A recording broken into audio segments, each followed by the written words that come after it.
Regulation of cell cycle. Regulation of cell cycle का मतलब ये जो G1S, मतलब मैं ये कह रही हूँ G1S G2M and then cytokinesis और फिर वापस G1, ये लगातार होने वाली प्रोसेस किस प्रकार से कंट्रोल होती है, और या ये मैं कहूँ कि ये क्यों होती है, क्यों एक सेल डिवाइड होती है और या फिर अनडिवाइडेड कंडीशन में रह जाती है। इसको समझाने के लिए अलग अलग जो है साइंटिस्ट ने अपनी अपनी थ्योरीज दी, जिसमें कई अलग अलग थ्योरीज हैं जिसका शॉर्ट में हम बात करते हैं। पहली बात है ना, नंबर 1 आपको ध्यान रखना है कैरियोप्लाज्मिक इंडेक्स।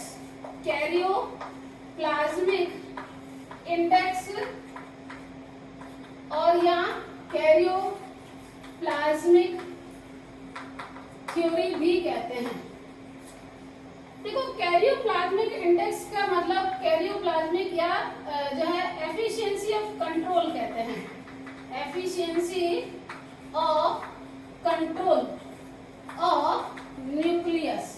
ठीक है, कोई भी जो है सेल का न्यूक्लियस जो होता है उसका कंट्रोलिंग सेंटर होता है।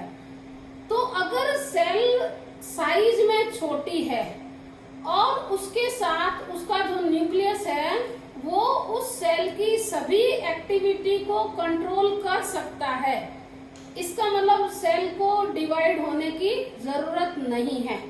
ठीक है, जैसे मैं ये कहूँ कि KI जो है KI equal to VN upon VC minus VN। यहाँ जो VN का मतलब क्या होता है, VN माने वॉल्यूम ऑफ न्यूक्लियस, ठीक है, अपॉन वॉल्यूम ऑफ साइटोप्लाज्म मतलब माइनस वॉल्यूम ऑफ न्यूक्लियस। तो अब देखो मैं ये कह रही हूँ कि वॉल्यूम ऑफ साइटोप्लाज्म कैसे निकालेंगे, volume of cell minus volume of nucleus. इसका मतलब ये क्या हो जाएगा, volume of cytoplasm, volume of cytoplasm. अब देखो ये कहना क्या चाह रहा है, ये कहना चाह रहा है कि जैसे ये एक सेल है और इसमें ये न्यूक्लियस है, और न्यूक्लियस क्या है, इसका कंट्रोलिंग सेंटर है। तो सेल और इस साइटोप्लाज्म में साइटोप्लाज्म और कैरियोप्लाज्म का एक फिक्स रेशियो होता है, और वह रेशियो ही कैरियोप्लाज्मिक इंडेक्स कहलाता है। और इसको हम किस जो है फॉर्मूला से डिटरमाइन कर सकते हैं। अब यदि सेल का साइज बढ़ गया और न्यूक्लियस उतना ही रहा, इसका मतलब इसकी कंट्रोलिंग कैपेसिटी क्या हो गई, कम हो गई। तो इसको हम कहते हैं कि अगर सेल का साइज छोटा है, इसका मतलब साइटोप्लाज्म कम है, यानी KI अधिक है। तो देखो cell size is inversely proportional to KI। ये एक सीधा सीधा तरीका है। सेल साइज छोटा मतलब कि KI बड़ा यानी कि हाई, ठीक है। और इसका मतलब मैं ये क्या कहूँ कि जो है नो डिवीजन नहीं होगा। तो सिंपल में मैं बोल रही हूँ, देखो मैं यहाँ पर कि small cell high KI no division, ठीक है। Large cell low KI division yes, ठीक है। यहाँ डिवीजन नहीं होगा और यहाँ डिवीजन होगा। तो ये तो थी ओल्ड कंसेप्ट, ये ओल्ड कंसेप्ट है। लेकिन जैसे जैसे रिसेंटली साइंटिस्ट रिसर्च करते गए, उन्होंने कुछ जेनेटिक कंट्रोल की बारे में बात की। ये जेनेटिक कंट्रोल जो है ये कहना चाहता है कि कुछ स्पेसिफिक जीन हैं जो स्पेसिफिक प्रोटीन को एक्टिवेट करते हैं, और ये प्रोटीन एटीपी के थ्रू होते हुए उस एंजाइम को इनएक्टिवेट फॉर्म से एक्टिवेट फॉर्म में कन्वर्ट करती है और जो है सेल साइकिल स्टार्ट होती है। ठीक है, तो हम देखते हैं वो कौन सी प्रोसेस है। ठीक, ये देखिएगा, ये है हमारे जो है रेगुलेशन ऑफ जो है सेल साइकिल के लिए रिसेंट थ्योरी, जो कि हार्मोनल या जेनेटिक कंट्रोल बताती है। ठीक है, ये थ्योरी ये कह रही है कि जैसे ये कोई सेल है और इस सेल में ये न्यूक्लियस है और यहाँ इसको डीएनए डुप्लीकेशन और एक्सेट्रा जितनी भी प्रोसेस है वो चलानी है, मतलब कि सेल डिवीजन या मैं मुख्य रूप से क्या कहूँ, न्यूक्लियर डिवीजन करना है। ठीक है, अब न्यूक्लियस डिवीजन करना है तो उसमें आपने देखा था कि मुख्य रूप से कितनी स्टेप होते हैं, इंटरफेज और एम फेज। ठीक है, ये इन सब का डिटेल नेक्स्ट वीडियोस में आएगा, है ना, लेकिन सेल साइकिल में हमें इनका नाम भी लेना जरूरी है। ठीक है, तो अब देखो हमें क्या करना है कि इसको डुप्लीकेट करना है। ठीक है, इसके मैटर को डुप्लीकेट करना है। तो यहाँ देखो स्टेप 2 होते हैं, है ना, पहला कौन सा अपना इंटरफेज, है ना, और दूसरा अपना कौन सा एम फेज। तो इंटरफेज में हमें मुख्य घटना कौन सी अभी पीछे बोली थी, एस फेज। एस फेज माने डीएनए डुप्लीकेशन करना। ठीक है, तो अब देखिएगा कौन सी एंजाइम है और कौन सा प्रोटीन है जो इस प्रोसेस को रेगुलेट करता है। ठीक है, तो देखिएगा ये सेल साइकिल का एक छोटा सा फॉर्म बना रखा है। ये कौन सा, देखो यहाँ से स्टार्ट करती हूँ, G1, ठीक है, S और G2। ठीक है, G1, S और G2, क्लियर। अब देखिएगा असल में क्या होता है, यहाँ कुछ एंजाइम है ना, जिसे हम क्या कहते हैं, CDK। ठीक है, cyclin dependent kinase, cyclin dependent kinase.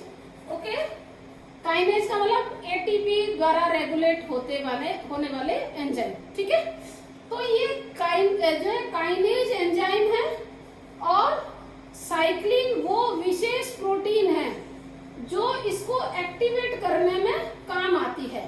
तो देखिएगा ये जो साइन बना रखा है मैंने ब्लू कलर का, ये CDK, ये क्या है, काइनेज एंजाइम है जो यहाँ इनएक्टिव फॉर्म में पड़े हैं। मतलब शुरू में कैसे होंगे, ये इनएक्टिव फॉर्म में। जब इसको क्या मिलेगी, साइक्लिन प्रोटीन मिलेगी। क्या मिलेगी, साइक्लिन प्रोटीन मिलेगी, तो ये अपने एक्टिवेट फॉर्म में आ जाएंगे। ये अपने एक्टिवेट फॉर्म में आ जाएंगे, क्लियर। तो ये देखा, ये अब हम यहाँ से शुरू करते हैं। ठीक है, तो यहाँ से शुरू करना है क्योंकि हमें पहले एस साइक्लिन का हिसाब देखना है। तो 1 नंबर पे देखो ये वाला, ये G1 है।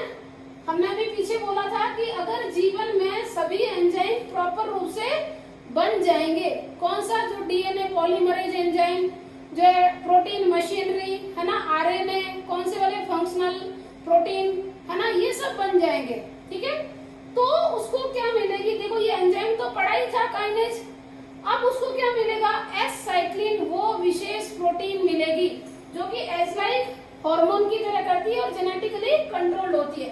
तो ये स्पेसिफिक प्रोटीन जब इस काइनेज एंजाइम से ऐड हो जाएगी तो देखो ये क्या होगा, ये यहाँ पे देखो, ये यहाँ इससे करना हमें, ये देखिएगा, ये यहाँ ऐड हो गई इससे। ठीक है, जब ये ऐड हो गई, आपने एंजाइम की लॉग थ्योरी पढ़ी थी ना, कोसलेट वाली, तो ये एंजाइम था और ये इसको क्या हो गया, एक्टिवेटर हो गया। तो ये इससे देखो जुड़ गया, ये था एस साइक्लिन। ठीक है, ये एस साइक्लिन किससे जुड़ गया, CDK से। अब CDK क्या हो गया, एक्टिवेट हो गया और उसने कौन सी प्रोसेस को पूरा कर दिया, एस फेज को पूरा कर दिया। ठीक है, और मतलब एस फेज को पूरा कर दिया, मतलब एस फेज में स्टार्ट हो गया और डुप्लीकेशन हो जाएगा। अब देखो इसका काम तो क्या था, केवल एक्टिवेट करना था। इसने इसको एक्टिवेट किया, प्रोसेस स्टार्ट हो गई और ये खुद क्या हो जाएगा, सेपरेट हो जाएगा। तो ये डीजेनरेटिंग, ये क्या हुई, डीजेनरेटिंग कौन सी, एस साइक्लिन। ठीक है, ये डीजेनरेटिंग एस साइक्लिन है। और अब ये जो कंडीशन बनी ना, ये वाली कंडीशन, ये क्या कहलाती है, डुप्लीकेशन प्रमोटिंग फैक्टर। कौन? जब एस साइक्लिन यहां से जुड़ा तो ये किसको प्रमोट कर रहा है? डीएनए डुप्लीकेशन को। लेकिन जब ये अकेला था तो ये प्रोसेस स्टार्ट नहीं हुई थी। जब इससे कौन जुड़ा? एस साइक्लिन, तो ये प्रोसेस स्टार्ट हो जाती है। क्लियर? चलिएगा आगे। अब जब हो गई प्रोसेस तो ये फिर सेपरेट हो गई। अब वापस क्या हो गया? सीडीके फ्री हो गया। यानी ये किस फॉर्म में पड़ा है? अभी वापस इनएक्टिव फॉर्म में पड़ा है। ठीक है। अब देखो एस फेज स्टार्ट हो गई, एस फेज कंप्लीट हो गई, फिर G2 फेज स्टार्ट हो गई। अब G2 से M में कब जाएगी? जब उसको M साइक्लिन मिल जाएगा। कब? जब उसको M साइक्लिन मिल जाएगा। किसको? CDK को, जो कि इनएक्टिव फॉर्म है। तो देखिएगा ये CDK और ये क्या है? M cyclin. ठीक है। तो ये देखा M साइक्लिन, यहाँ कर रही मैं, M साइक्लिन यहां से देखो ये जुड़ा। ठीक है। जब ये जुड़ा तो ये क्या हो गया? एक्टिवेट फॉर्म में आ गया। और ये क्या कहलाया? MCDK। क्या कहलाया? MCDK, जिसे हम क्या कहते हैं? Mitosis promoting factor. ठीक है। तो ये माइटोसिस स्टार्ट हो गया। मतलब मेरे कहने का मतलब प्रोफेज, मेटाफेज, एनाफेज, टीलोफेज और यहाँ क्या हो जाएगी? साइटोकाइनेसिस। ठीक है। तो ये थी हमारी साइक्लिन डिपेंडेंट काइनेज थ्योरी। क्या कहते हैं इसे? CDK theory. ठीक है। ये हमारी रिसेंट थ्योरी है जो कि सेल साइकिल के रेगुलेशन को समझाती है कि किस तरीके से सेल लगातार डिवाइड और रीडिवाइड होती रहती है, और या फिर अगर वो ना मिले तो कहाँ आ जाती है? बाहर G1 से एग्जिट हो जाती है। ठीक है। तो ये एग्जिट होना किस पर डिपेंड करेगा? इस एस साइक्लिन पर। एक्स साइक्लिन मिली तब तो एस में आ गई, और नहीं मिली तो G1 से एग्जिट हो गई। अब हमारे पास देखो ऊपर मैंने एक पॉइंट लिखा था, इस बात को जरा आपको बहुत अच्छे से गौर करना है। क्या? चेक पॉइंट, है ना? तो चेक पॉइंट समझने के लिए हमें छोटी सी बात आपको ध्यान रखनी है। चेक पॉइंट का मतलब क्या होता है? सेल को रेगुलेट करने वाले पॉइंट। अपने तो ना जैसे बाहर जाते हैं घूमने तो वो टोल नाका आता है, वो अपनी गाड़ी को चेक करता है। ठीक है। तो यहाँ पर भी कुछ जो है, ये जो साइक्लिन हार्मोन या साइक्लिन विशेष प्रोटीन है, हार्मोन नहीं कहते हम यहाँ पर, इसके लिए प्रोटीन वर्ड बोलते हैं। तो ये जो है इस सेल साइकिल के एंजाइम वगैरह को ये चेक करेंगे कि पिछली फेज अगर कंप्लीट हो चुकी है प्रॉपर तरीके से, तब तो ये अगले स्टेप में आने देंगे उसको, सेल को, नहीं तो ये आने नहीं देंगे। तो दो चेक पॉइंट मुख्य रूप से होते हैं। ठीक है। तो देखिएगा एक पहला चेक पॉइंट तो क्या बोला? देखो मैंने कहा G1 से S कब आएगा? जब उसको क्या मिल जाएगा? S cyclin. एस साइक्लिन कब होगा? जब G1 में उसको क्या बनाने थे? आरएनए की जो है कॉपीज बनानी थी, यानी आरएनए फॉर्मेशन करना था, आरएनए सिंथेसिस करना था, प्रोटीन सिंथेसिस करना था। प्रोटीन कौन से? जो कि फंक्शनल प्रोटीन हो, जो कि डीएनए पॉलीमरेज वगैरह को बनाते हो। ठीक है। सेल का जो साइटोप्लाज्मिक ग्रोथ हो गई हो, और प्रोटीन मशीनरी से संबंधित जो है ऑर्गेनेली ने अपने आप को कॉपीज बना ली हो। ठीक है ना, अपनी जो है संख्या इंक्रीज कर ली हो। जब ये सारा काम यहाँ पूरा हो जाएगा तभी एस साइक्लिन CDK से जुड़ेगी। ठीक है। अदरवाइज नहीं जुड़ेगी। इसका मतलब पहला चेक पॉइंट कहाँ आया? यहाँ। तो ये देखिएगा एक नंबर चेक पॉइंट यहाँ आता है। तो मैं ये बोल रही हूँ number first check point. First check point कहाँ होता है? G1S। ठीक है। G1S check point. ठीक है। वो क्या देख रहा है ये कि जो G1 में जो भी स्टेप्स थे, स्टेप्स से वे कंप्लीट हो गए हैं क्या, ये इस बात को चेक करता है। क्लियर? अब आइएगा, अब देखो एस फेज हो गई। ठीक है। फिर एस फेज हो गई, इसका मतलब G2 हो गया। अब आता है ये प्रोसेस यहाँ पर, अगला पॉइंट यहाँ आता है। देखो आपको देख लो, CDK कहाँ जुड़ा है? यहाँ जुड़ा है। तो जहाँ ये साइक्लिन CDK से साइक्लिन कहाँ जुड़ा है? यहाँ जुड़ा है। यहाँ जुड़ा था तो पहला चेक पॉइंट यहाँ, दूसरा यहाँ जुड़ रहा है तो दूसरा चेक पॉइंट यहाँ, तो ये यहाँ पर जुड़ रहा है, तो इसका मतलब सेकंड चेक पॉइंट कौन सा होगा? G2M। ये देखना चाहता है कि डीएनए डुप्लीकेशन, ठीक है, एंड ऑल ऑर्गेनेली, ठीक है, एंड साइटोप्लाज्मिक ग्रोथ कंप्लीट हो चुकी है क्या, ठीक है, ये इसको देखता है। तो मोस्टली तो ये 2 चेक पॉइंट पूछे जाते हैं, ठीक है, लेकिन एक चेक पॉइंट और है जो हमें थोड़ा ध्यान रखना है।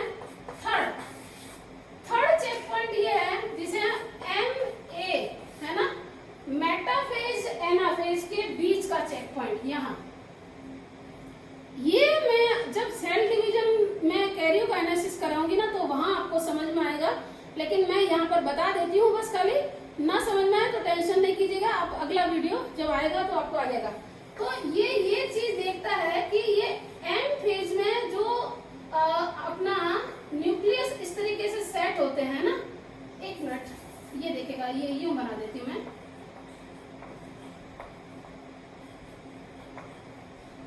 ये प्रॉपर मैनेज हो गए हैं क्या, मतलब अपने को क्या देखना है कि मेटाफेजिक प्लेट प्रॉपरली अलाइंड हो गई है क्या। तो ये मैं आगे, यहाँ स्पेस भी कम है तो ये मैं आगे करवाऊंगी आपको, ठीक है, तो वहां पर आप देख लीजिएगा, ठीक है। तो ये हमें ये देखना है कि मेटाफेज में मेटाफेजिक प्लेट पर प्रॉपर अलाइनमेंट है क्या। इसका छोटा सा डायग्राम मैं यहाँ पर ऊपर बना देती हूँ, ठीक है, यहाँ पर स्पेस कम है इसलिए नहीं बन रहा है। तो थर्ड चेक पॉइंट कौन सा है? मेटाफेज एनाफेज चेक पॉइंट, ठीक है। तो देखिएगा अगला, देखो यहाँ पर हम एक डायग्राम बनाते हैं। ये कहना चाह रहा है, ये देखो यहाँ पर ये पोलर हो गए और ये 2 क्रोमोसोम बना रही, मैं ज्यादा नहीं बनाऊंगी। ये कहते हैं इसको प्रॉपर अलाइनमेंट।